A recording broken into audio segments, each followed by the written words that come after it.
20 रोज़ से मैंने अपना राब्ता जो है वो अपनी फैमिली के साथ भी मुनक़ता किया हुआ था। उसकी कुछ रीज़न्स हैं, कुछ वजूहात हैं। जिन वजूहात में सबसे बड़ी वजह ये थी कि पिछले 5 माह से हम सब लोग अपने घरों में मौजूद नहीं थे, अपनी फैमिलीज़ के साथ जो है वो राब्ते में नहीं थे। और 9 मई का जो एक वाक़या पेश आया, जो अफसोसनाक वाक़या था, उस वाक़े के बाद हम सब अपने अपने घरों से दूर थे और हम कानून का जो है वो सामना नहीं कर रहे थे।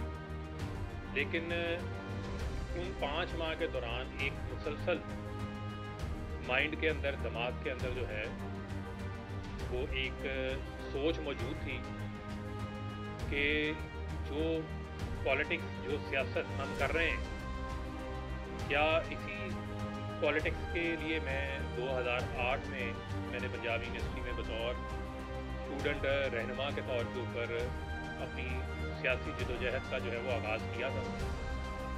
क्या पाकिस्तान, जिस पाकिस्तान को हम उस वक्त एक सोच लेकर आए थे कि उस वक्त के नौजवानों ने जो है वो मुल्क बनाने के लिए कायद-ए-आज़म मोहम्मद अली जिन्ना का साथ दिया था और एक मुतहर्रिक रोल प्ले किया था, तो हम तो पाकिस्तान को हकीकी मानों में कायद-ए-आज़म का पाकिस्तान बनाने के लिए अपनी जदोजहद का हमने आगाज़ किया था।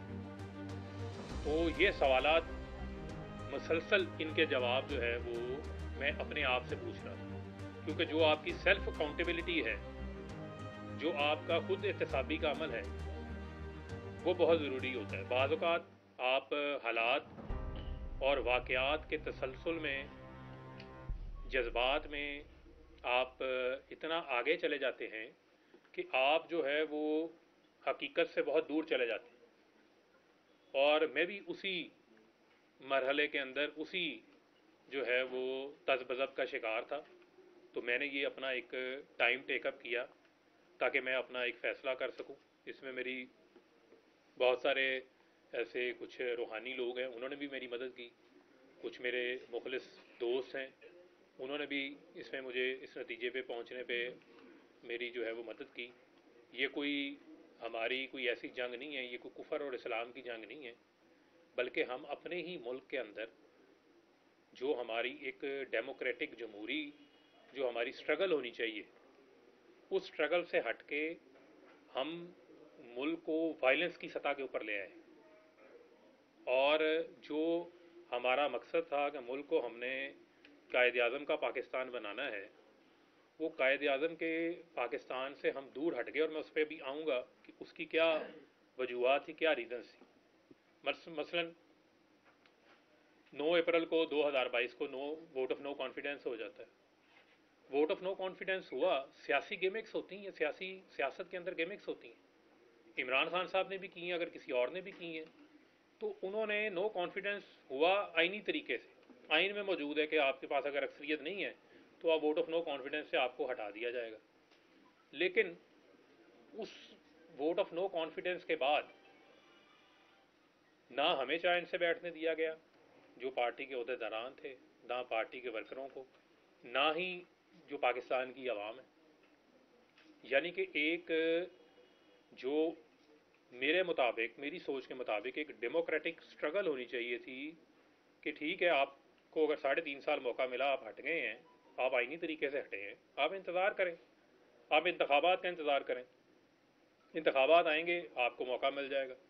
लेकिन आपने जो रास्ता इख्तियार कर लिया, वो रास्ता आपने जो है वो पुरअमन मज़ाहमत की बजाय जो है वो आपने पुरतशद्दुद मज़ाहमत का रास्ता इख्तियार कर लिया, जो कि कम अज़ कम मेरे जैसे जो नौजवान हैं, जिनको इमरान खान साहब ने, जब इंसाफ स्टूडेंट्स फेडरेशन की बुनियाद रखी जा रही थी, और यहाँ बहुत सारे सहाफ़ी ऐसे बैठे हैं जिनको इस चीज़ का इल्म है, उन्होंने हमें देखा है कि हम तो खुद मार खा लेते रहे हैं, लेकिन हमने पुरतशद्दुद मज़ाहमत इख्तियार नहीं की थी। हम पुरअमन पैगाम स्टूडेंट्स को मेंबरशिप कैंप्स लगाकर यूनिवर्सिटीज़ में, हॉस्टल्स में उनको दिया करते थे।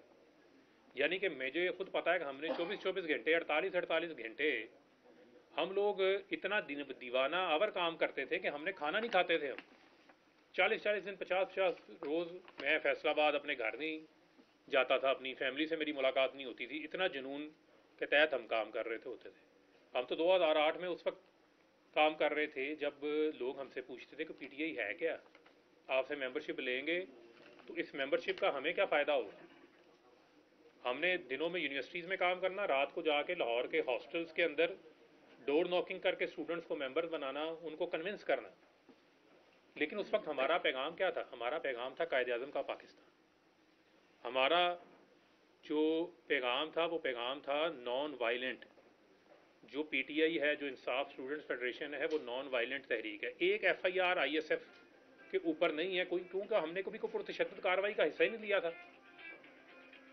لیکن وہ سٹرگل اگر آپ دیکھیں، اور اس کے بعد یہ 9 اپریل کے بعد کیا جو آگے کا مرحلہ ہے، اس مرحلے میں آپ نے لوگوں کو کیا پیغام دیا کہ آپ سڑکوں پہ نکلیں، آپ روڈز بلاک کریں، آپ مزاحمت کریں، آپ وائلنس کریں.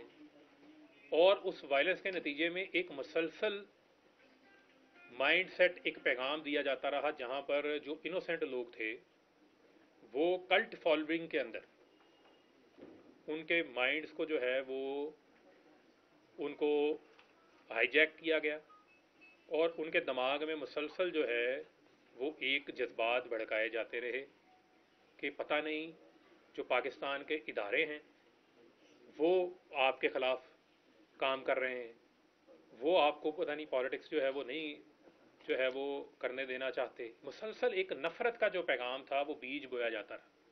جو وہ بات کرتے ہیں پروپیگنڈے کی، جو فتنے کی بات کرتے ہیں، وہ اصل فتنہ کیا ہے؟ وہ یہی ہے کہ آپ لوگوں کا 24 گھنٹے آپ ٹی وی پہ بیٹھ کے پیچھے پاکستان کا پرچم پڑا ہے. آپ لوگوں کو پاکستان کے اندر نواب زادہ نصر اللہ خان نے بھی تو پالیٹکس کی ہے نا. پاکستان کے اندر جو ہے بہت سارے لوگوں نے صبر کے ساتھ اپنے وقت کا، اپنی باری کا انتظار کیا ہے. آپ سے لوگ کیا ایکسپیکٹ کرتے ہیں؟ آپ کو سے لوگ یہ ایکسپیکٹ کرتے تھے کہ آپ انہیں لیڈ کریں، آپ انہیں پرامن جدوجہد کی طرف لے کے جائیں. اور پرامن جدوجہد کا نتیجہ تھا کہ آپ ان کو اپنی سپورٹ کو بیلٹ پہ لے کے جاتے. آپ بیلٹ کی بجائے آپ کہہ رہے تھے کہ بلٹ کا راستہ اختیار کر لیں. بیلٹ کی بجائے آپ یہ کہہ رہے تھے کہ آپ اپنے ہی اداروں کے اوپر چڑھ دوڑیں.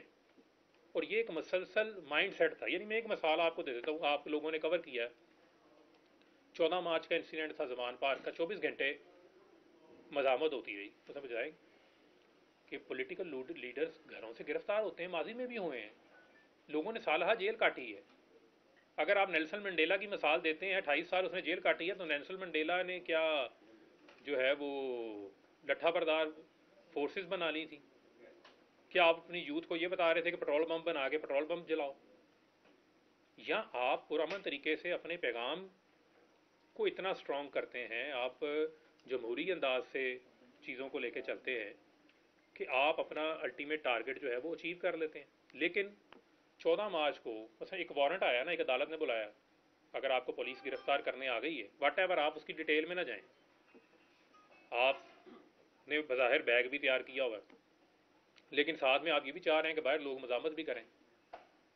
اور اس مزاحمت کے نتیجے میں کتنے لوگ املاک کو نقصان پہنچا، کتنے لوگ زخمی ہوئے، کتنے معصوم لوگوں کا نقصان ہوا، کسی بھی سائڈ سے ہوا. لیکن لیڈرشپ کی کیا ذمہ داری تھی؟ لیڈرشپ کی ذمہ داری تھی تدبر دکھانا. لیڈرشپ کی ذمہ داری تھی، عمران خان صاحب کی ذمہ داری تھی کہ وہ تدبر دکھاتے. عمران خان صاحب کی یہ ذمہ داری تھی، وہ ذمہ داری کا مظاہرہ کرتے، لیکن ذمہ داری کا مظاہرہ نہیں کیا. ان کو یہ تھا کہ لوگ میرے لیے باہر لڑیں. آپ کو تو یہ بھی نہیں پتا ہوگا کہ باہر کس کا سر پھٹ گیا، کس کی ٹانگ ٹوٹ گئی، کس کے ساتھ کیا ہوا.